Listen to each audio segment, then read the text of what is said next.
Messi কাণ্ডে ফের পুলিশি জিজ্ঞাসাবাদের মুখে অরূপ বিশ্বাস। বিধাননগর দক্ষিণ থানায় প্রাক্তন ক্রীড়ামন্ত্রীকে ৩ ঘন্টা জিজ্ঞাসাবাদ করা হয়। বৃহস্পতিবারের পর সোমবার ফের অরূপ বিশ্বাসের হাজিরা। থানা থেকে বেরোতেই অরূপকে জুতোর মালা দেখিয়ে বিক্ষোভ দেখানো হলো।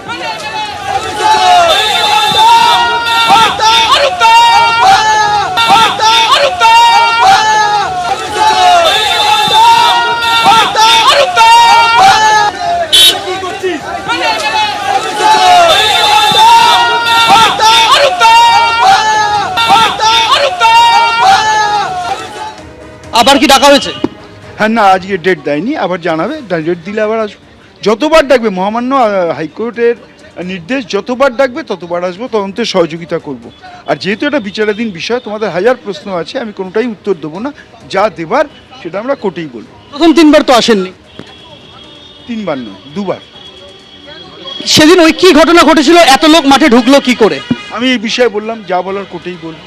22,000 টিকিট কালোবাজারির অভিযোগ। সব কথা কোর্টে বলবো, সত্যই জয়ী হবে, মিথ্যা নয়।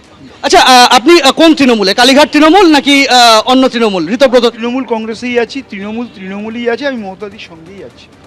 আপনি তো একটা চিঠি দিয়েছেন অ্যাকাউন্ট ফ্রিজ করতে। ওটা দলের অভ্যন্তরীণ বিষয়, ওটা নিয়ে এখানে সেটা কি আপনার সতর্কতামূলক আমি বলবো ওটা দলের অভ্যন্তরীণ বিষয়, ওটা দলকেই জানাবো।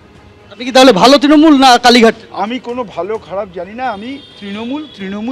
মানে মমতা ব্যানার্জির সাথে আছে? আমি মমতাদির সঙ্গে আছি। সুরুচি সংঘ এলআইসির নোটিশ দিয়েছে। হ্যাঁ, সেটা ক্লাব কর্তৃপক্ষ বুঝবেন। আপনি তো ক্লাব। আমি ক্লাবের একজন সাধারণ মেম্বার।